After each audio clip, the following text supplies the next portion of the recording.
Welcome. I'm your co-host, Cujo Brown, I'm your other co-host, the bad guy. and we are in The Cypher. Thank you for joining us here today, July 9th, 9:41, and that is the day. We just had a big, 250th, Anniversary, anniversary. yeah.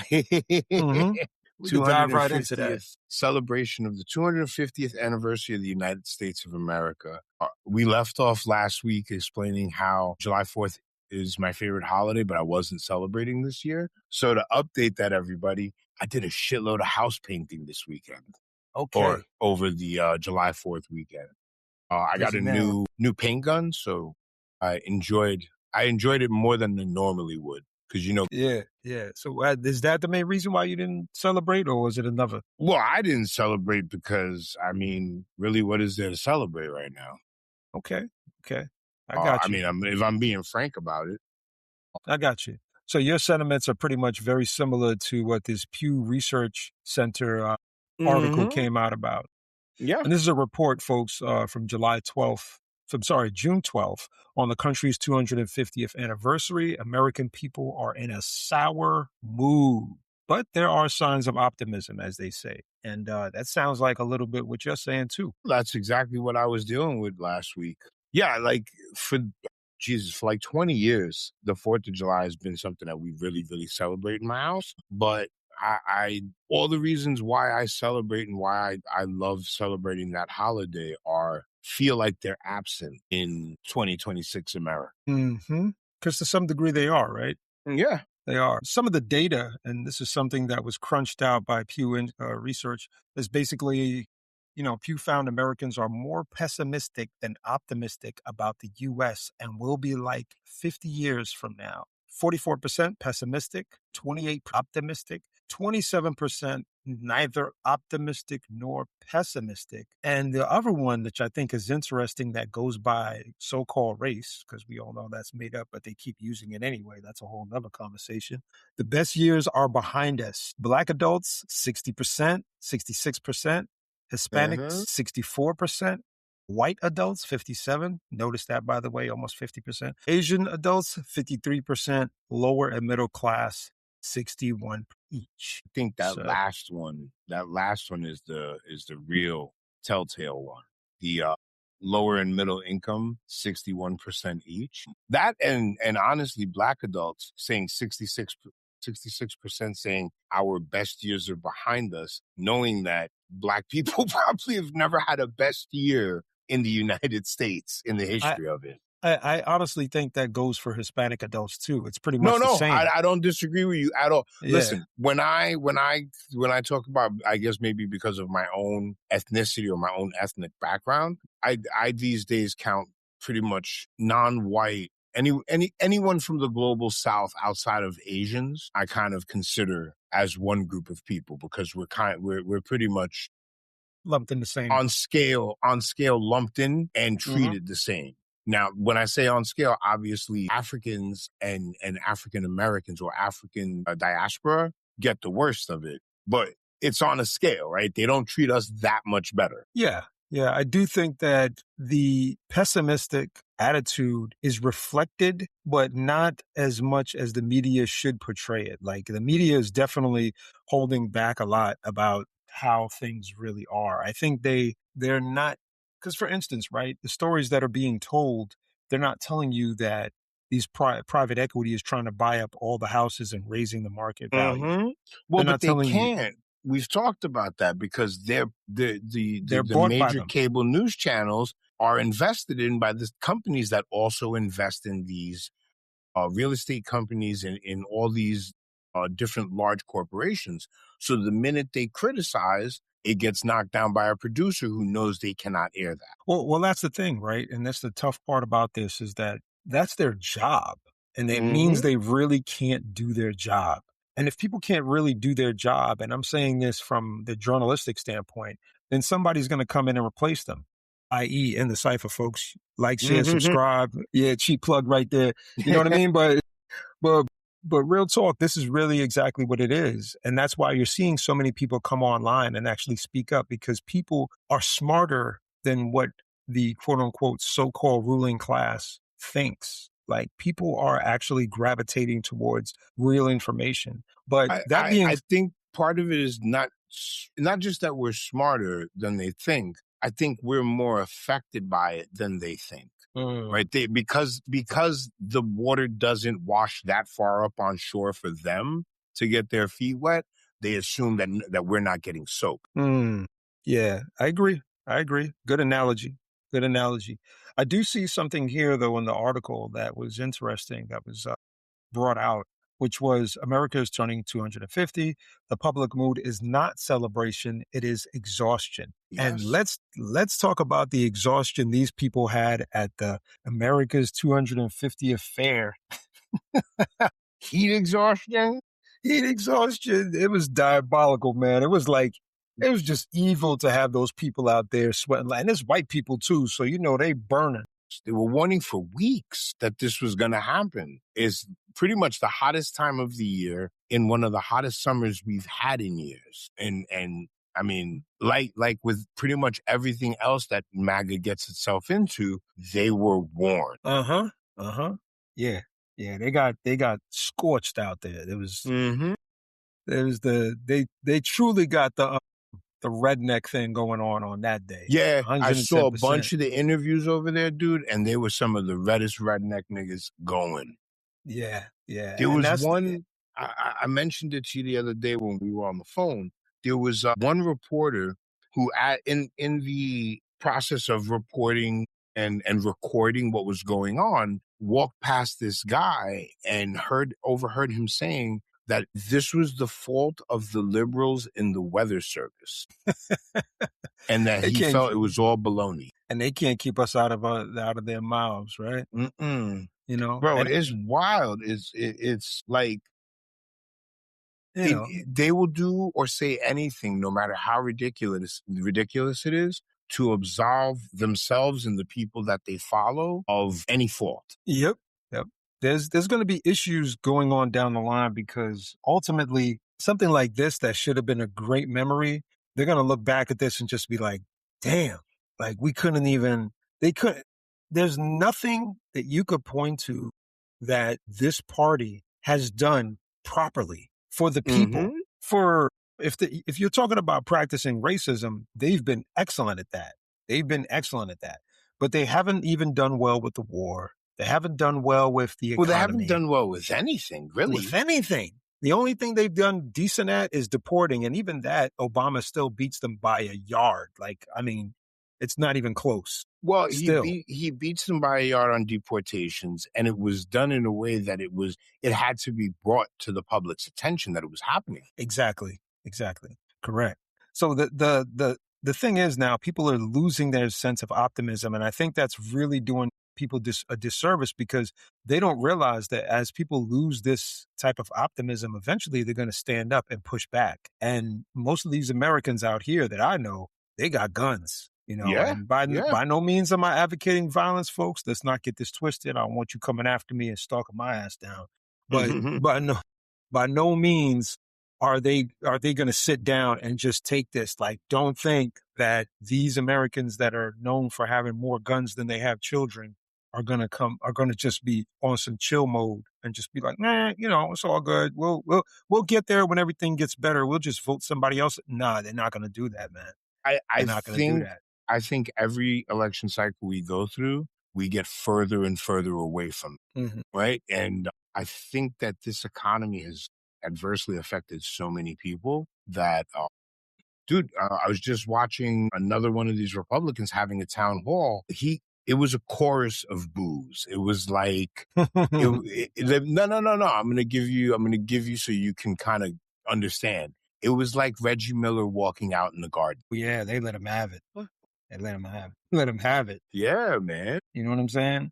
This is stuff that's necessary because at the end of the day, they don't answer to us when they're in house and they're making decisions. So when you get a chance to blast them, when you see them, you blast them. And I think, and I think this goes for something that's extremely important, which is these data centers. These data centers and the prisons they're building, I think the two are one, which is the data they'll mine and figure out who are the people that are most likely that are going to push back against their status quo, their dominance. And then the jails are for just the prisons are for putting their asses in there. All Yeah, those for once detention they centers. figure out who's saying what. Yep. Yeah, exactly. Like, so when these people now are pushing back against detention centers and pushing back against the data centers, I think it's excellent.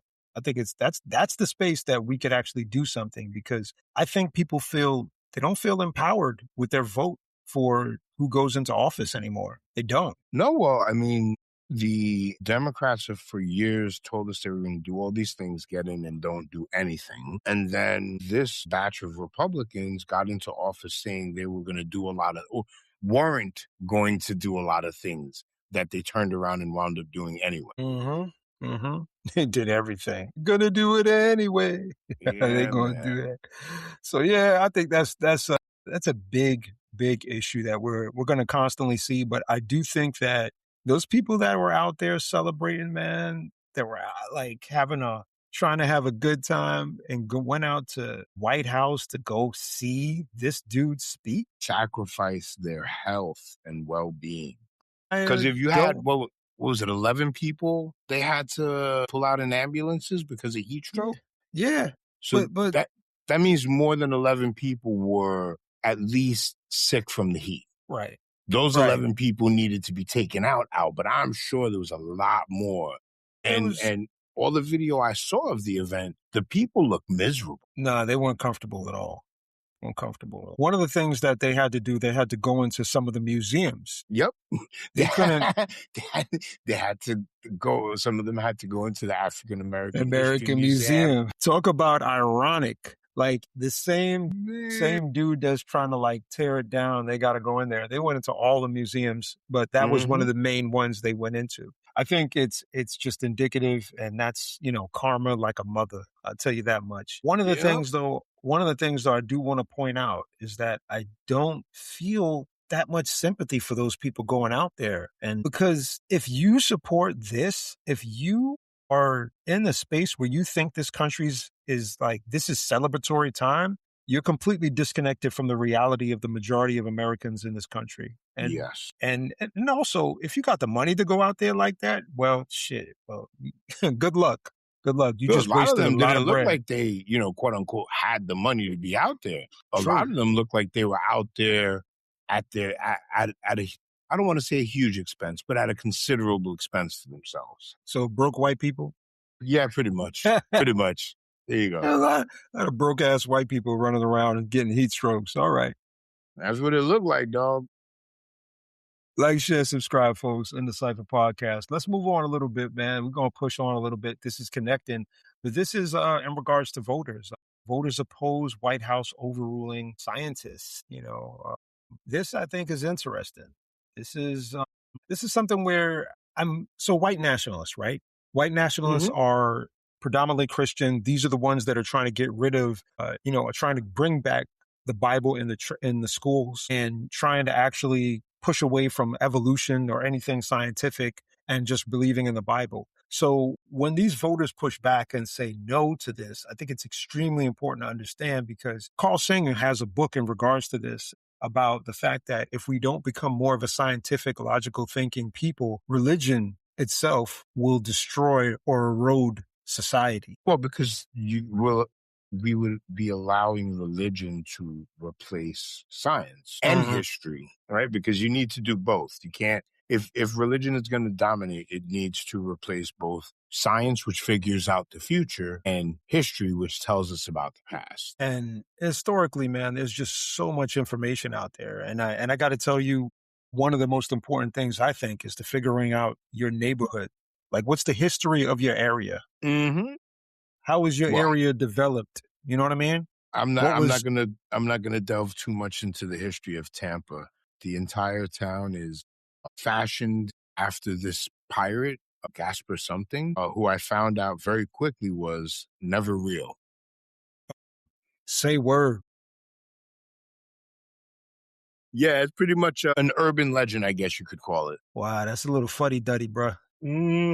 Yeah, that's a little odd. Why would you want to fashion it? But then again, you know what? Philadelphia still fashions themselves with a Rocky statue, and Rocky's fake. So, dude, I don't get how that city's image is Rocky and it's the birthplace of liberty, right? Like, don't you Yeah. think that's what y'all would glom onto?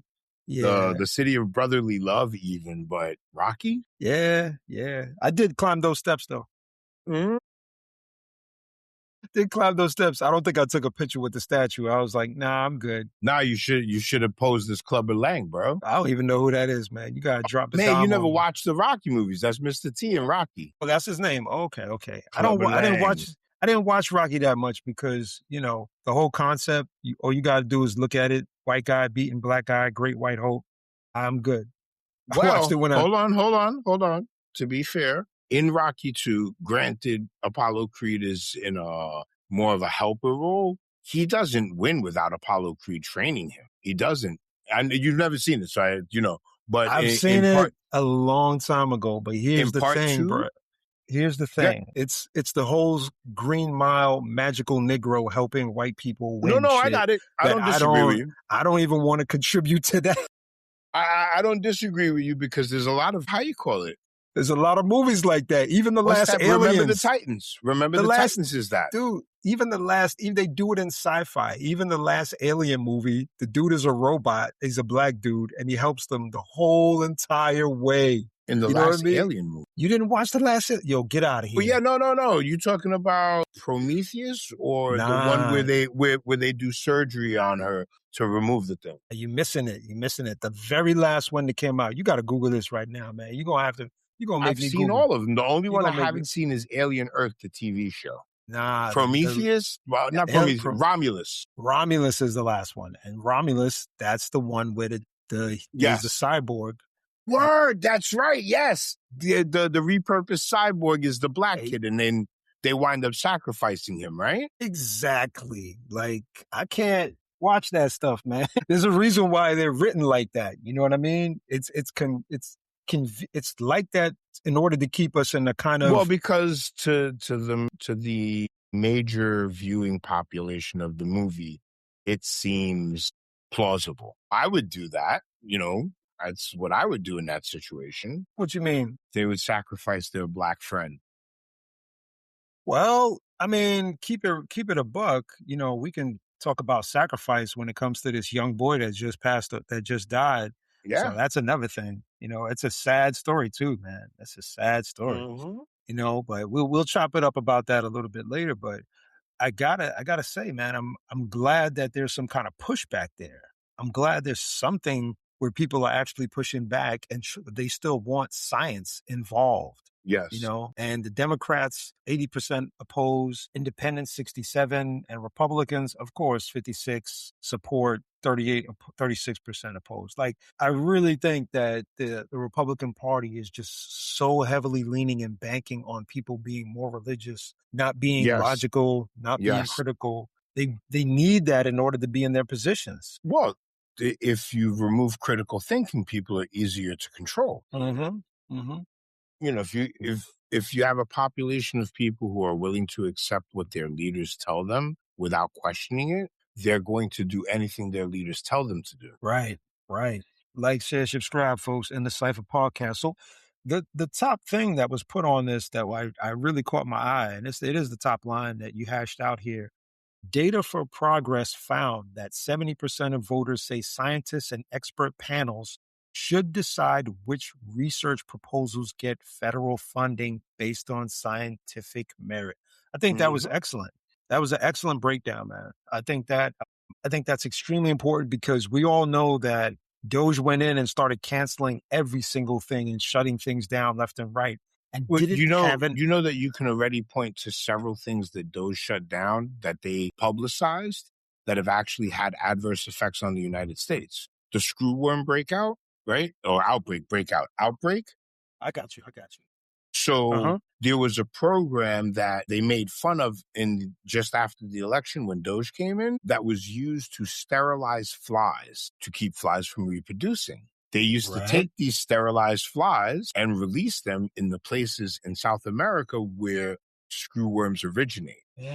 They stopped doing that for about a year, and now we have a screwworm infestation in our cattle. So that's one of the reasons why your beef is going to cost more, Man, or is already costing more. already cost more. True, true, very true. And now you got to think about the other effects that they of course shut down USAD, but that's a whole, that was of course another thing that I think is going to plague America for decades, if not centuries, because the murdering is not coming from a gun. It's coming from a refusal to assist where you can assist and actually help. And granted, it's part of America's colonial empire way of softening their look. When they go in and steal your resources, they then give you aid so that you don't quote unquote die or give you Hmm. drugs that'll help you live. Granted that that's it. They're not doing it out of the kindness of their hearts. It's definitely, a bait and switch, but it's still something for those Well, it people. would be like revoking Medicare in the Uh-huh. US, right? It's something that people have become accustomed to getting. Yes, we do pay for it. And obviously, refugees in Africa or in the Middle East are not paying for these things. But it's still a system we've come to depend on here. And if you just revoke it out of nowhere, it's going to have an adverse effect on millions of people. And that's what's going on with US aid. Right, I know, right. I know one of these Congress people had somebody that was responsible for pulling that money, had them testifying, and he asked them, he had some specific cases where people who were receiving things like HIV treatment Mm, and were infants mm, lost those treatments and died. yeah. Malnutrition cases and he was just naming Damn. one or two cases, but there have to be at least hundreds of those. Hundreds, And hundreds. And if there's more than one, if there's one and you're the person who's responsible for pulling the aid that caused that death, you're responsible for it. irresponsible. And I think Elon Musk and Doge in general, those men should still be found. Like I really think that they like wherever they live, wherever they go, wherever they walk, they should be outcasted like from Mhm. society. They're not normal people. You know what I mean? To do Mhm. that and think that you're actually doing something that's helpful and Well, you're you not. remember we covered those two interviews with the Doge guys, right? Yeah, the two clowns. Both of them had that lifeless shark eye shit going on. Yeah, that Elon Musk look. Yeah, oh man, yeah. He's Yeah, another yeah. one, yes. Yeah, yeah. It's so unique, right? But it's still it's noticeable when you see that look in people and you kind of question them, right? And it's Mhm. the same thing I have with Scott Jennings, where Scott Jennings makes those weird ass facial Yes. expressions while people are talking to him. And they're meant to throw people off because Yeah, they're yeah, not yeah. facial expressions of smiling or joy. There's facial expressions of questioning, of really pessimistic views, like just looking at people like, you don't know what you're talking Well, about. yeah, trying to What are you write you off, saying? trying to belittle you without What are you saying saying? anything. Like, what are you doing? You know what I Mhm. mean? Like, but rewinding back, this is why I work, like I was saying with Carl Sagan. One of the books, the main book I would suggest is The Demon Haunted World. Ah. It's basically talking about how science illuminates things for people and makes people fall back or get away from having irrational fears over things in our life Mhm. and our culture and our nature as a whole. And it's a dope thing to just blow away all the dogmas and all the pseudoscience that you hear. And he also gives you like a little bit of a toolkit to detect nonsense. And so you can be skeptical of things and aware of what's going on to allow you to actually have critical thinking, which I think is major in these aspects You went back nowadays. to that phrase, critical thinking. Yeah. Yeah. It's very important. It's why you have a lot of people don't want younger people to go to college because they realize when they go to college, you're almost forced to think critically because you're going whatever it is you believe in. Once you're out in the world outside of that safe space you grew up in, all those beliefs get put to the test, and you're forced to think critically. Is this really? Is my belief true, or is the world that Hmm. I'm now living in Yeah. true, right? And you're forced. You cannot not think critically. The only way you can really avoid that is if you're in a sheltered, cocooned place. Mm. Which is what some places, we know like places like Utah, they're very white, Hmm. very religious, a lot of Mormons out there. And, that's how we A develop lot, certain, man. yeah, Vast majority of them are Mormon. Mormons, and that's how they develop those cults and all those crazy things. In some states, it's legal to marry a child and stuff like Dude, that. Like yeah, I was watching something on that the other day. So we have, I think, 15 states in the union that are pushing for or have laws that will allow children as young as 12 years old to get married. Right, right, right. Which is But basically Sharia crazy. law. We're worried about Sharia law, right? Yep, yep. Get all these immigrants out so we could, So but we keep can marry all the kids. yeah, so we could get the kids. Yeah, they're trying to Insane, save the man. kids for themselves. Insane, man. Insane. But this, again, even science, when it comes to something like that, talking in regards to a logical standpoint of when it comes to the court and what is a child? What do you consider a child? When is an individual considered an adult? There are some scientific aspects of it, of the brain developing Yeah. mainly when they get to a certain age. And I think it's around, depending on, for women, it's different from men, but I still believe it's somewhere around the early 20s or the mid 20s, if I'm correct. But in also, and I've said this probably before, in African tribes, they don't even consider you an adult until you're like in your mid 30s because you just develop, right, your frontal lobe in your like mid 20s. Yeah, you just got up to speed. You still have to now experience life at that speed. There you go. There you go. Well, we've talked about that before too, dude. In my 20s, right, bro, I was a fucking kid. I was a kid with a license who could go drink. Yay! Literally, I was. And I already had a kid at that time. So it wasn't that I didn't have the kid. We had Elijah when I was 22, but I didn't really grow up until I was in my 30s. Right. I understand, man. I understand. I think for me, that scenario is a little different. I'll be honest. When I had my son, it was over for me. Like I couldn't because it was only me. You know what I mean? Like, so I couldn't really play around like that. I tried to at times, but it just never worked out, man. It never works out. You know? No, you had a superseding responsibility, and you didn't have anyone to shrug it on either. That's the thing. I had that scapegoat, and I fully exercised it.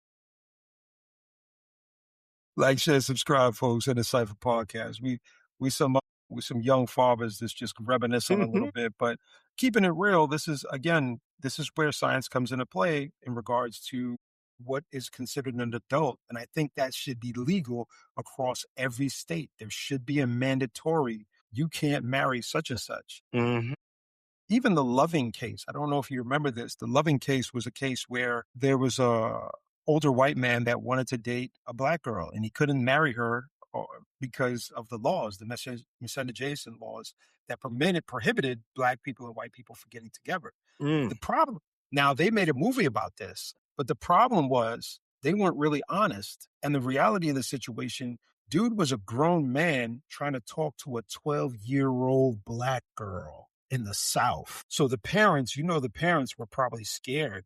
I don't think they're going to agree with that. I mean, I could be incorrect, but I'm pretty sure they were like, nah, but it happened nonetheless. You don't have really say at that point. Exactly. Well, they didn't have say. They didn't have say. But again, it happened. It happened nonetheless. But again, this is rewinding back and dial it back a little bit this is where I'm saying science should be even used in that space, as well as used in spaces when it comes to actual treatment for people, when it comes to cancer, skin diseases, anything that we have, as opposed to going with what the quote unquote health system is trying to push and make money off of. And that's where, again, I think. Yep. That's the thing, is that they're trying to they've monetized it. Your health is a commodity these days. Right. So that's where that first sentence in this key facts of expert panels should be there. And I think also, I'll keep it real with you. Every president should have an expert panel that is approved by the people, like a scientific panel that will go, hey, look, if you close out this section of the FDA, it will cause issues in XYZ foods. You can't do that, and I'm not allowing it. You know what I'm saying? And then have a mechanism in place to stop that president or his regime from pushing it.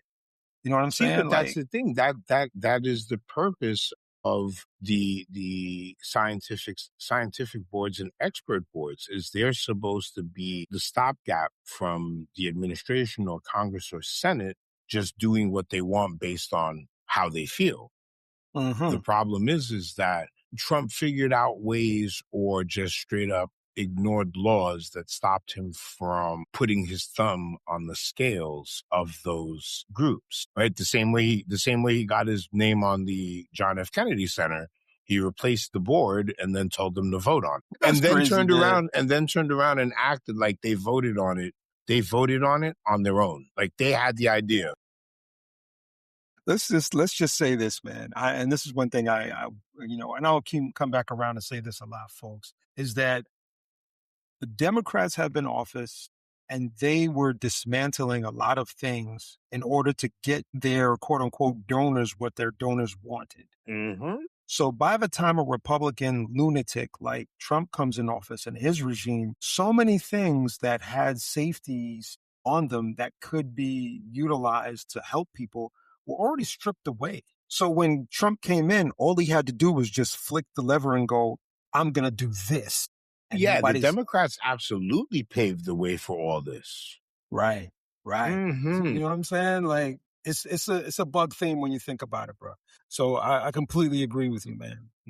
So yo, let's shift gears again. Like, share, subscribe, folks, in the Cypher podcast. Yo, big up to everybody out there that weathered this heat wave too, because we got the business up here. I'm not even gonna deny it. We got the business. It's been ridiculously hot this last week, like to the point that the AC, and I've got a brolic AC, it wasn't even doing any justice in here during the day. It wasn't as hot as outside, but it wasn't cool. It was like body temperature, so it was okay.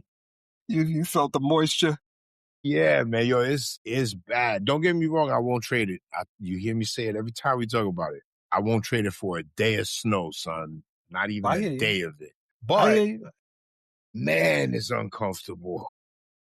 Yesterday, dude, at the wrestling event, I always carry a towel with me. That towel I could have run. I would have been able to wring it out yesterday. My shirt might as well have been a bodysuit. That's how muggy it was. Yeah, the bodysuit on.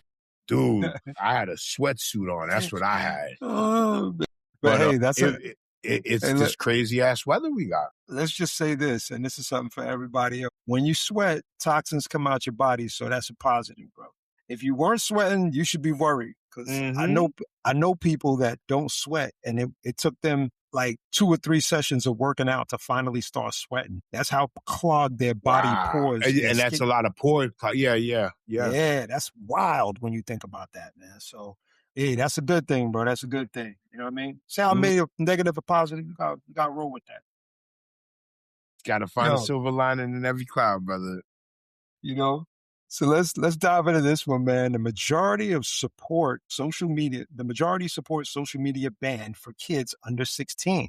Now we've been going over this quite a bit. This is another Pew Research Center article. This is from July 1st, folks. You should check it out. I think this is important. It's one by Jeffrey Gottfried and Monica Anderson. But majority of adults don't think these devices and social media is really helping their children. And I think they're right.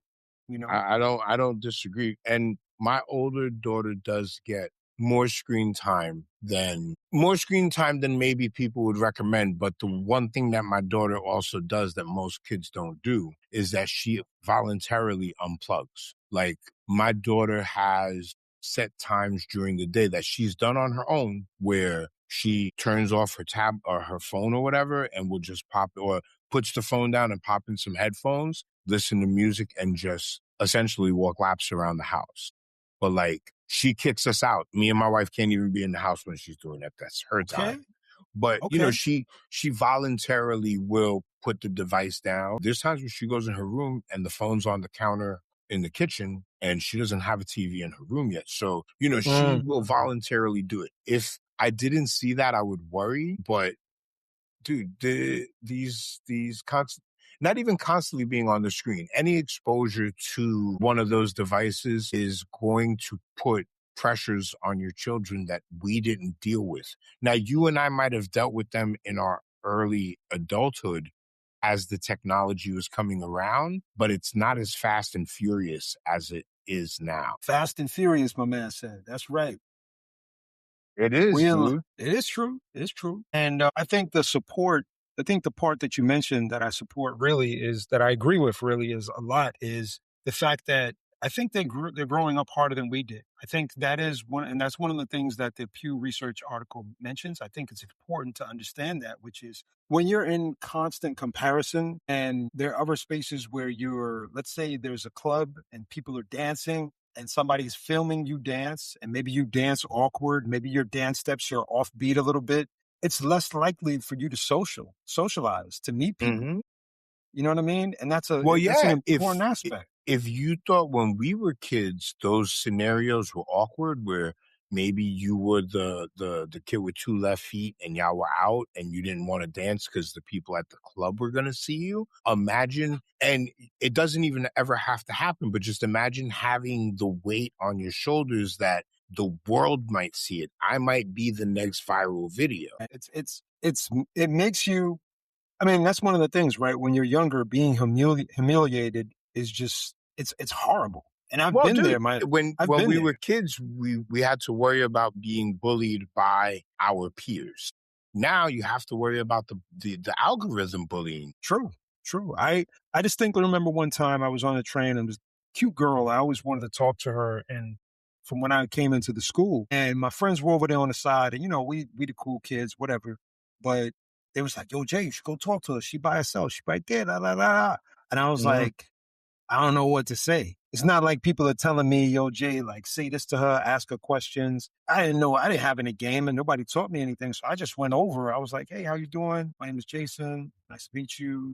Da, da, da, da, da. And this, that, and the third. But I realized quickly, I was like, yo, these little glance back and these dudes are chuckling and giggling and Making fun. laughing. Yeah, yeah, yeah. And I realized I was like, yo, I'm not looking cool right now. So, I backed off, but she gave me a number and stuff. Of course, it was some fake number that she never has had and just whatever. But I got her number and the guys Mhm. laughed. They laughed anyway because they were like, look, you look so nervous, man. It was so hilarious. You didn't even try to sit down next to her because you were so nervous. I could tell. I was like, yeah, you're right. I didn't, you know what I mean? But this is one of those things that I think nowadays, if this were to occur, it'll get recorded. It'll get put on It social media. has. All you gotta do is flip through your feed long enough and you will see videos of people in positions that you and I might have experienced as young adults or teenagers, but were never forced to have to relive over and over. And maybe your friends made fun of you and you had to relive it that way. But it was that select group of peers, right? Worse, the school knew about it. But bro, like all it needs to do is make the rounds on Snapchat or, on Instagram, and you're You could world have famous. you could have whole schools and districts knowing about you in no time Mhm. flat, man. But another thing I'd like to mention about, I don't think this article goes into it, is, and scientists have just been figuring this out, is that long spans of being on social media has been known now to actually mess with the brain function, the white matter in your brain. Ooh. And this actually is supportive to your brain and connects the cells in order for you to make concrete thoughts, and the same way that you have a hard time sometimes focusing for a long duration of time. Why? Mhm. Because you haven't strengthened that muscle, because you're not actually utilizing that muscle. It's the same thing about reading, right? If you don't read often, it's very difficult to sit down and read a book for like a half an hour or even 15 minutes out of the Yes. blue. You need to actually practice that muscle of reading, because I know it for myself. I reach a limit where I get a little distracted, or there's something within the actual wording of the book that makes me think about something that distracts Mhm. me. You know Yep. what I mean? Like, Yep. and we all relate to that. So there's a lot of things going on with social media that's definitely playing a role in affecting us. I just heard on the radio today because there was that big lawsuit that Google lost. So, of Yeah. course, the vulture lawyers already have the commercials to see if your kid was harmed by social media and how much it's worth to you. Mhm. Show me the money. Yep. Show me the money. This is corporatist USA. 110%. Forget them kids. Kids Mhm. don't matter. Kids could go to hell. We don't need them. How much is your kid's sanity worth? And the thing is, man, like we said, their brains are not even developed. Not even developed. And And that's the thing, is that they don't get to fully develop because of the harm that's done by the social media society we live right, right. Absolutely. Absolutely. So now what are the solutions they're talking about is, obviously removing these phones from school and removing them from certain spaces so these kids can actually learn. So New York City did that. New York City prohibited cell phones from schools a long time. I think it's going to have to be something across the board, but I also think that these children shouldn't have phones until they're like 18 or maybe 16 years old. My personal opinion. I think they could have iPods. Remember iPods back in the day where you had your music and you The had your iTouch, bro. pictures? I loved my iTouch. Yeah, those things were dope, man. I wish Yep. they would bring them back, but they're not going to bring that back. No. But What's the point in bringing it back when we could just give your kid an iPhone? exactly. You know what I'm saying? But those things, I wore my shit out. I had like 250 songs on that, 250 gigs, and I just destroyed that shit. I ran it out till there's no playing it anymore. Yeah. But we You get into burned out music a little bit. solid memory. we get we get into music a little bit more later on too. But like, share, subscribe, folks. In the Cypher podcast. Let's switch up gears again. And vacant rent stabilized apartments rising after pandemic spike. So this is a New York City thing. So for you people that are outside New York, don't think it's not going to affect you. Your people are probably doing the same thing in your state. It's already nationwide. In most urban centers, you will find, whether or not it's rent stabilized apartments, low income housing is intentionally being kept off market to drive up the price of available housing. Exactly. Now, there has been a rent freeze in New York City. I know most people have heard about this. Mondani has pushed for this. He got it through.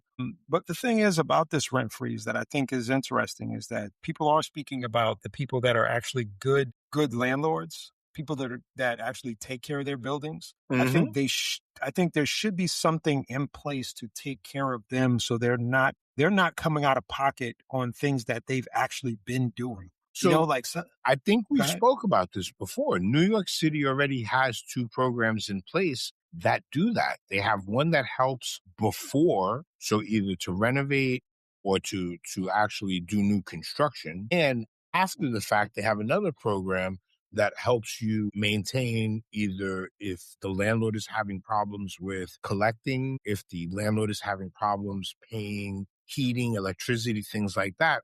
They've got programs that the landlords can apply to get subsidized help for that. Nice. I think It's that is just something. Go ahead. it's just that it's still not as much as renting a $1,500 apartment for $6,000. That's ridiculous, man. Mm-hmm. Ridiculous.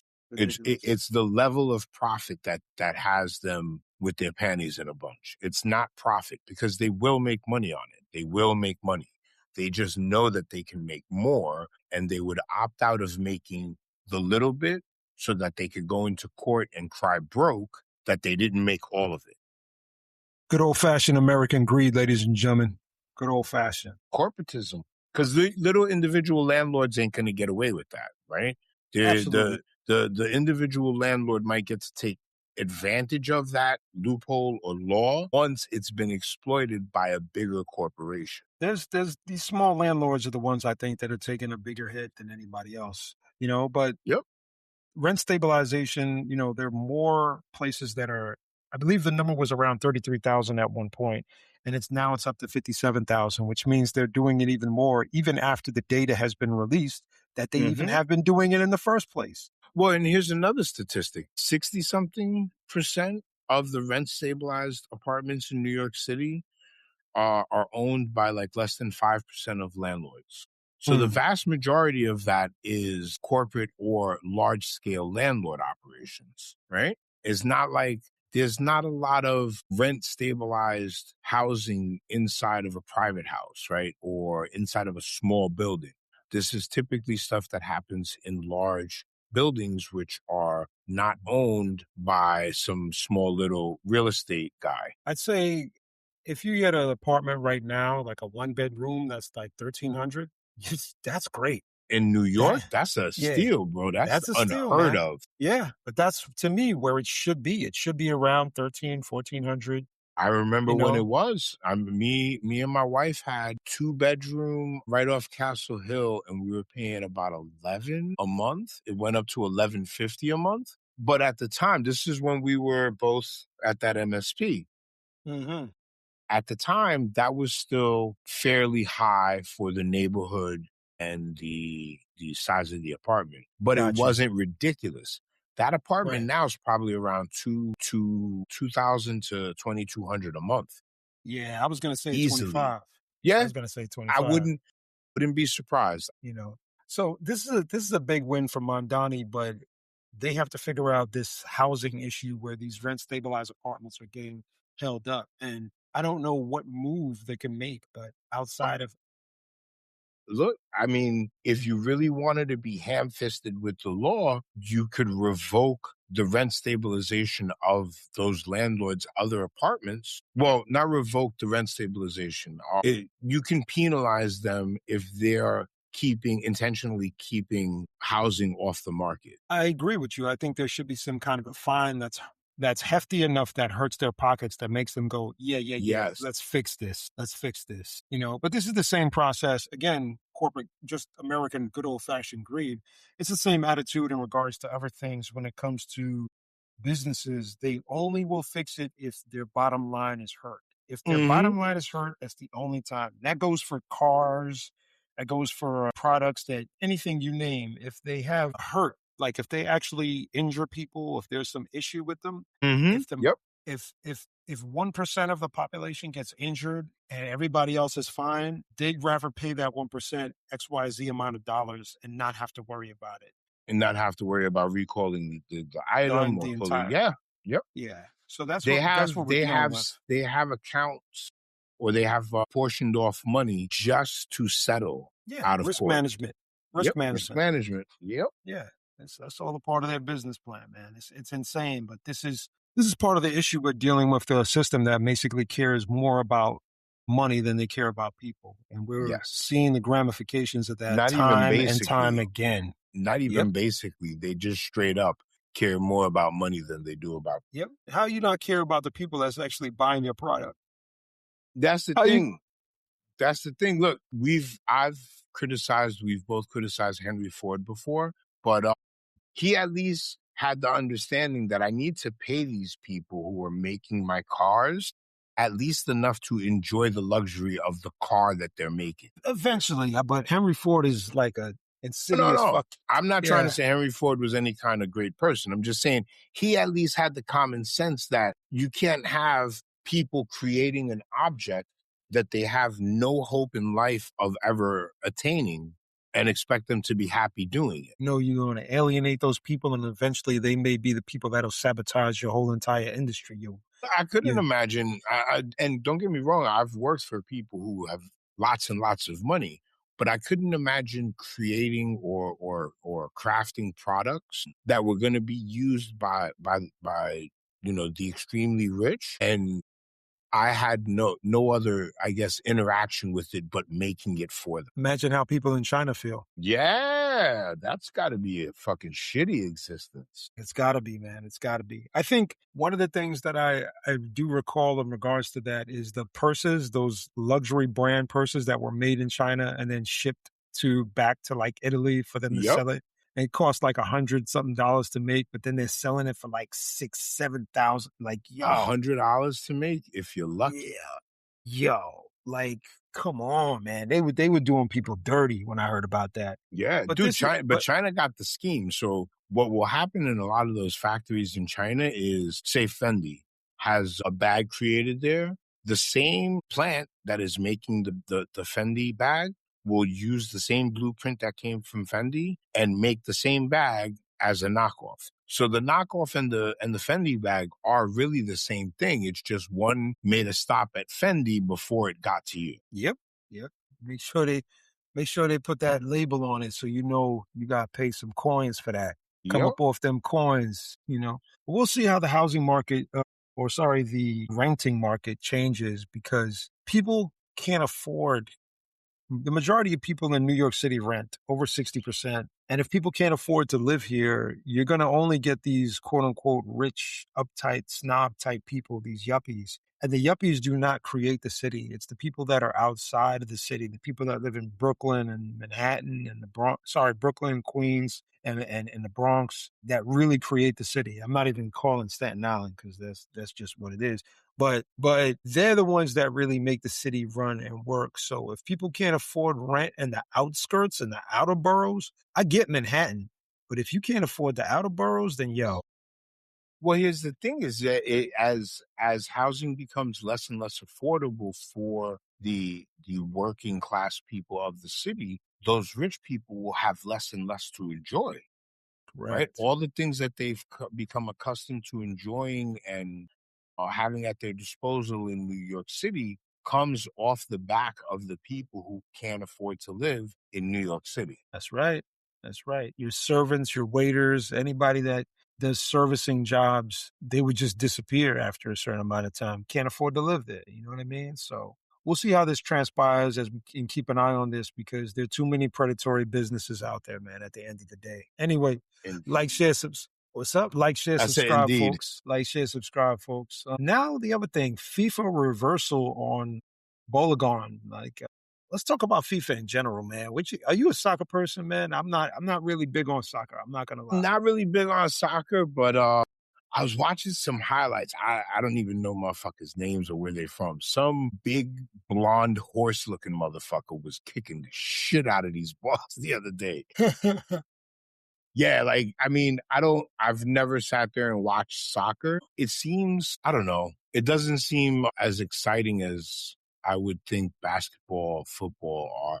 But then again, I was raised watching those sports. I like watching baseball, which is the most boring shit to watch. So maybe I I'm ain't gonna not the front. person to ask how good soccer is to watch. I can't front. I can't watch baseball anymore, man. I used to watch it when I was a kid, and all of a sudden, I don't know. As I got into basketball and football, it was a wrap. And I don't even watch football anymore. I So really just watch basketball like and with a lot of boxing. other sports, they've done a lot to speed baseball up. So Mm.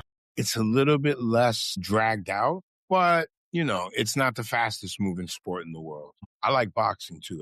Me and my wife were just watching boxing highlights earlier. Yeah, I checked out Abdullah Mason, this last week, Did he Saturday. just beat Zayed? I think that's his That name. I'm was not sure last what his week. name was. Yeah, it was last week, if that's the fight you're talking about. It was I a great believe so, fight. yeah. Great fight, man. He kicked it up to another gear, and I got to give him credit. I didn't know he had it, and he kicked it up in the 12th round. Mm, That's when he turned it up, and I was like, oh, that's the dude I saw in the other okay. fights. Because the other fights I've seen him, the highlights from other ones, Mm-hmm. he from beginning to end, he's going hard. This fight, it's like he was scared. And then finally at the end, he was like, nah, I got to knock this dude out. Because if he didn't knock him out, he was going to he might have got a draw or he might have lost. So it was a close fight going all the way down to 12. Yeah. Yeah, 110%, man. But it was good. And here's with me, man. Here's the thing with sports with me. I just like seeing people perform at a high level in sports. Mm-hmm. I respect it because I know how hard they probably have to work to keep that level of intensity and focus. Like And it's no joke. physicality too. Yep. Yep. It's no joke, man. So I give these dudes a lot of credit. But this FIFA reversal, man, on this striker from the US, I think it's indicative of what Trump has been doing right now, which is just making us look bad on an international scale at every corner, man. At All every for all, corner. all to just for self-aggrandizement. Of course. Of Right. course, man. All so that he can have his own ego fed. Right. And these FIFA dudes, these guys, FIFA was they, corrupt years ago, wasn't it? yeah, There was a whole corruption thing a couple of years ago with FIFA. dude, these dudes, remember, they gave him this stupid fake Nobel Peace Prize kind of yeah. But even award to before make him feel good.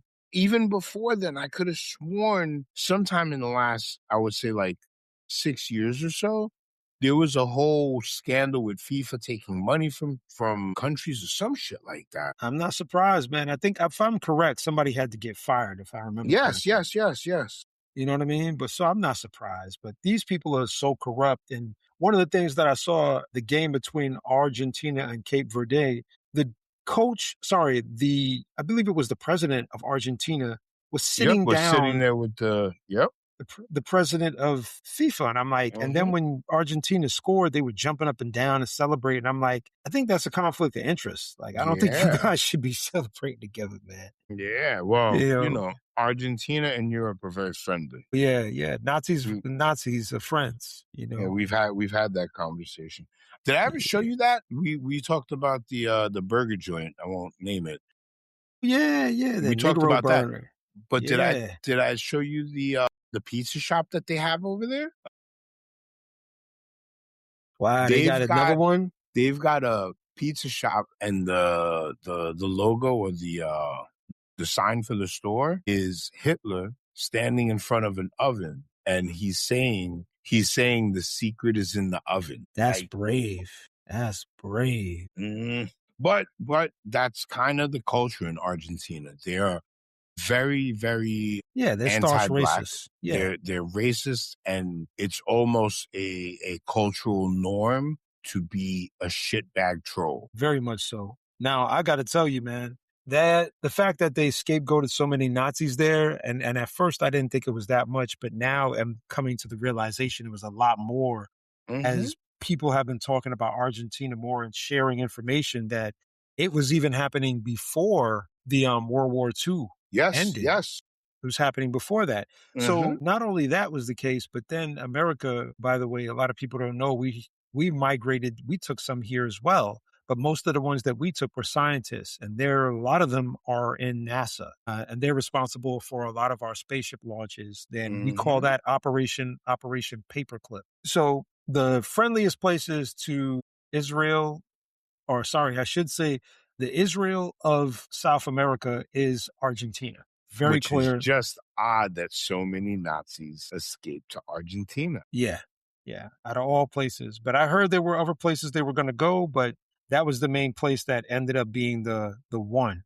You know what I'm saying? So Mm-hmm.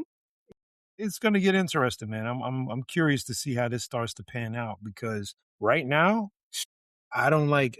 I got to tell you, man. I see the way they talk to people. They're just blatantly racist. They don't care Yeah. at all. Yeah, no, they don't At give a shit. all. And At and all. that's what Trump loves about them. It's why Peter Thiel went there. Sweat Boy went there. You know. Right? It's because they identify ideologically on certain things, and they'll accept him down there regardless of what he believes in sexually, right? His identity sexually, because he's got money. Exactly. So he could pay his way Mm-hmm. through everything. He doesn't give a You know what I mean? Yep. He don't care. It is a total lack of integrity and morality. You know, but we're going to see more of that unraveling bit by bit because I ain't going to front. I'm disgusted at the way Argentina talks to people, man. I've been tight every time I see them. Every time I see them, I'm like, man, these people deserve. And the thing is, the only people that are going to suffer are the people that are poor in Argentina. Yeah. They're barely even though they're white, they're still going to Yeah. suffer because they have the other thing in common, which is poor. Yep. And that's the thing that bugs me out. I'm just like, word, y'all don't realize how bad it's going to get. They're going to tear down that country soon enough. The people that are poor there, hands down. I don't see that lasting that long at all, brother. So that's a whole nother thing, man. But so switching up gears, man, a song. You remember this song? And like, share, subscribe, folks, in the Cypher podcast. You remember this song by Onyx called The Last Days? You remember that? Love that song. That song is fire.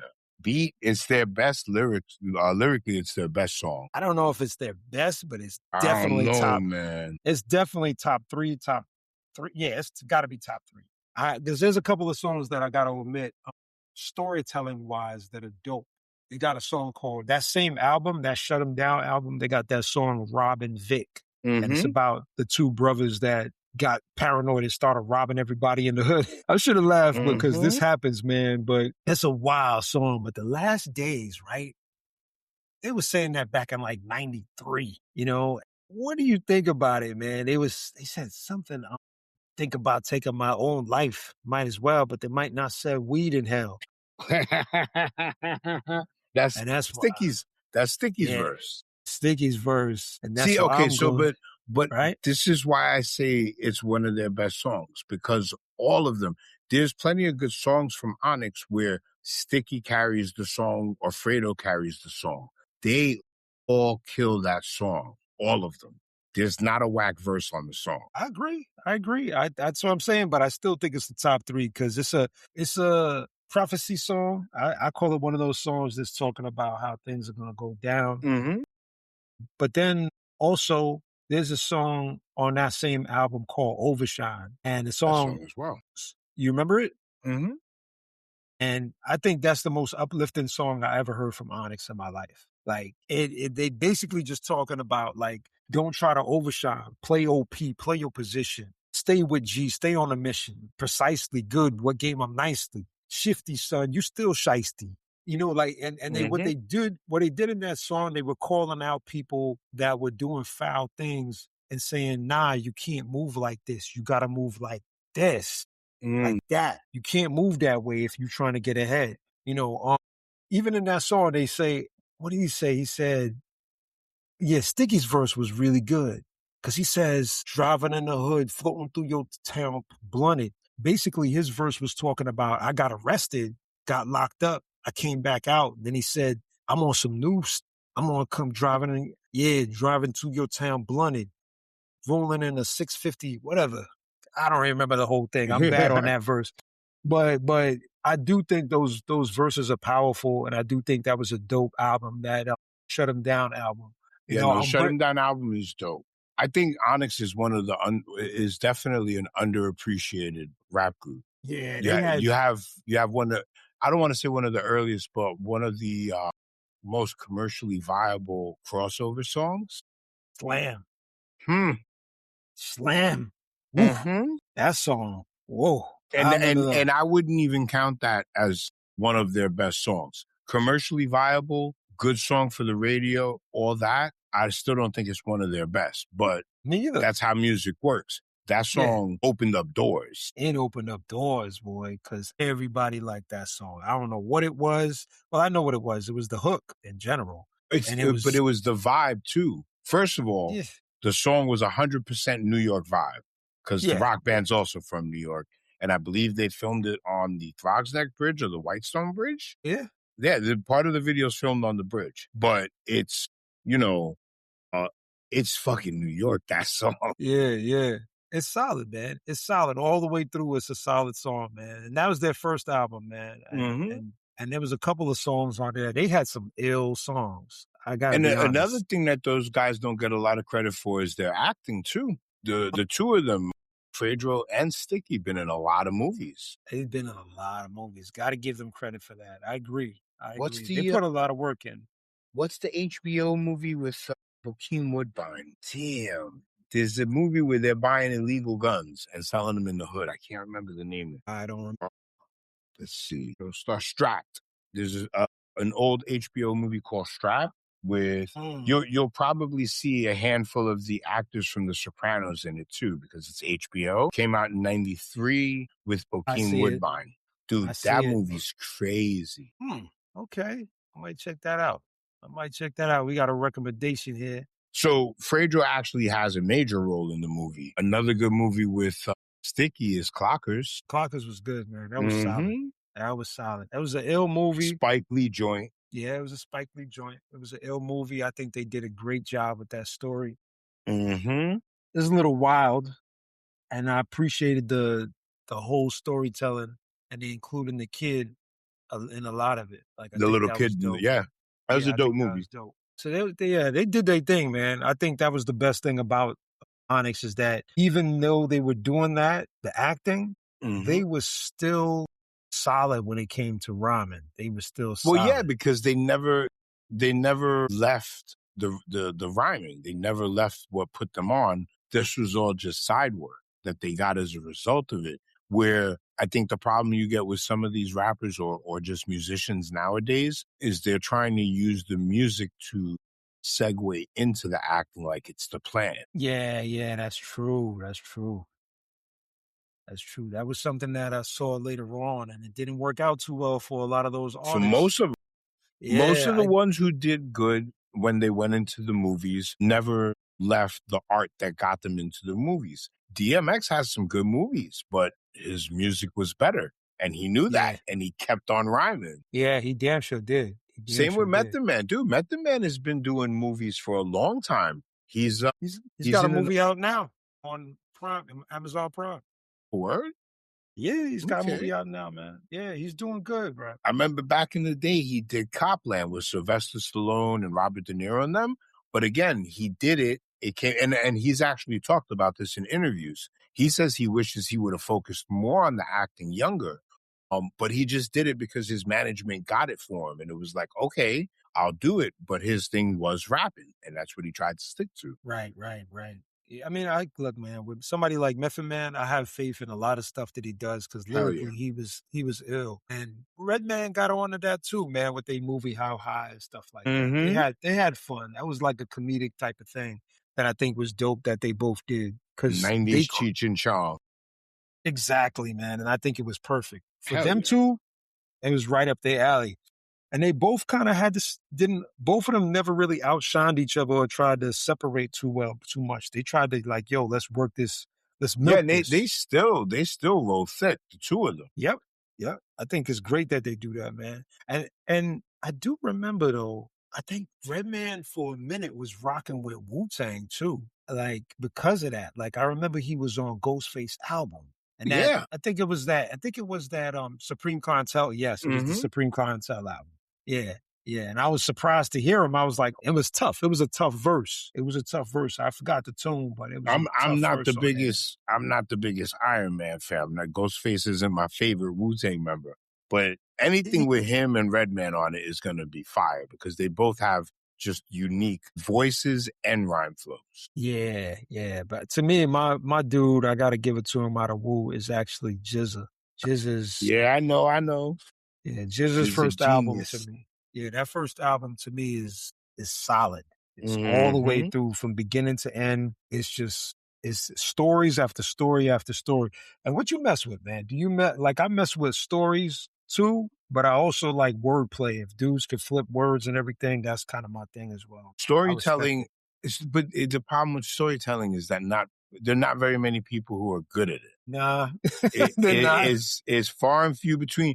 Don't get me wrong. You might catch somebody with a song that's a good story, but they haven't made a career out of it. I got to give it to Scarface. Scarface has done a good job. Scarface is a good storyteller, bro. Yeah. I recently let my wife hear some Scarface songs. We were listening to my Tupac playlist, and I think Smile came up. So I played some other Scarface, dude. And I wouldn't even say he's underappreciated. Maybe where we're from, he is underappreciated, but outside of New York, outside of the East Coast scene, he is, revered. Yes. And then if you look at the artists that he's worked with that we know of, that we're familiar with, he's worked with some of the, maybe you don't agree, but some of the people who are considered the greats. He's got several songs with Jay-Z. He's got a couple of songs with Nas. He's got old and newer music with Nas. Yeah. He's undeniable. Yeah. Whether or not you enjoy his music or not, you can't deny. And he's also responsible for putting on a lot of the people who wound up making that Houston rap scene. I agree. I probably am sure that he did, man, because I know that his sound, him and the Ghetto Boys were just a real big force to me. Like I sat down when I heard Mind Playing Tricks on Me, I went out and bought that tape. Immediately. I bought that. We probably bought it right at around the same time because as soon as I heard that song, I went and bought out the maxi. Because I couldn't believe it. I was like, yo, these dudes, that was a dope song. But the beat hooked me too. The beat had me hooked. Yeah, for y'all don't know though, that's some old Isaac Hayes hook he stole right. They stole right there, by the way. You know what I mean? But yeah, that down south scene, I listened to them from Outkast to everybody, man. Outkast is one of my favorite groups. Yeah. And I definitely like them better together. I've heard some of their music or when there was the Love Box where they did a bunch of songs where they weren't both on the songs. Yeah. that contrast between the gangster and the alien, that shit was, you can't repeat that. That doesn't happen. Yeah, I think after they did that, they kind of were like, all right, let's chill. Let's chill. You know what I mean? But them dudes, I mean, we can get into that. We should get into that the next time. Big Boy has a line in one song. I just want to sit back and watch my little girl blow bubbles. Bro, that's my life right now, son. Yeah. That's literally my life, yo. I don't want to be bothered. I just want to watch these little kids have a good time and be left the fuck alone otherwise. And you know, the funny thing is, man, there's some albums you could play for your kids, like some Onyx, some Outkast songs you could play for your kids. Onyx, you can't play. Nah, you ain't playing Onyx for your kid. I would let my 13-year-old listen to Atlians. Maybe not the first album, even though she probably wouldn't understand half of it. But maybe not the first album. I let them listen to AT Aliens. Yeah, that's what I'm saying. Atlians. I'd let her listen to Atlians. I'd let her listen to Elevators. Dude, that's a dope album. That song is dope. That's a dope album. Elevators is a ridiculous album. Yeah, they pushed the limits. One of the things I liked about them is that they pushed the limits on that sound. Organized Noise, the dudes that did their production, was off the chain. They just constantly pushed out new music. And I dare to say that those producers are to me, some of the best producers, because they produced Goody Mob as well. So it wasn't like they were just chilling. And they also produced, whatchamacallit again? Gnarls Barkley? TLC. Word, Yeah. That's right. Yeah, they did Waterfalls. That was them. Like, that's what I'm saying. Like, they're an underrated production team. But to me, they're top 5 as far as production goes in my book. Because the Outkast albums are off the chain. The Goody Mob albums off the chain. The Outkast albums, even on the songs where maybe the lyrics aren't top notch, the beats are all dope. The beats are all tight, bro. So I got to give them credit. I tip my hat. By the way, that dude passed away too. The dude that was the leader for them, for that Organized Noise. Yeah, he passed away about a couple of years ago, man. I was sad to hear that, man. He's dope. You know, now they're a duo instead of a trio. Rico, that's what happened. Rico Wade, he passed away in 2024, 52 years old. Damn, 52. 52, bro. We almost 52 years old. Ooh. Yeah, like, that doesn't, when I hear those things, it sits uncomfortable. Who you telling, man? That's wow. For our 1 or 2 Caucasian listeners out there, I'll shout out that Bonnie Tyler also died. You probably don't know her by name, but you most likely know her by one of 2 songs, Holding Out for a Hero. What's the shit? Her songs have been in a bunch of different movies, but I think I know what you're talking about. Yeah, I saw her just pass away. I saw it in one of my Total feeds. Eclipse. Yeah. That's it. Total Eclipse. Yep. Yeah, so there's that. Unfortunately, we all die. Yeah. You know what I mean? But it is what it is, man. So, let's wrap this up. We did time and a half right now, boy. Damn. You know what I mean? I didn't even realize that. Yeah, we did. We put in time. I had something else I want to bring up, but we'll dive into that next time. You know what I mean? All right. Well, let's say goodnight to the folks. All right, folks. Peace and blessings. All the best for your endeavors. Keep doing what you're doing. Whatever you're doing, and you know you got to push forward, keep pushing forward, man. Keep doing your thing and staying focused. Give yourself some time away from that device, unless you're listening to us. And you know what I mean? We catch you on the next one. All right? Peace.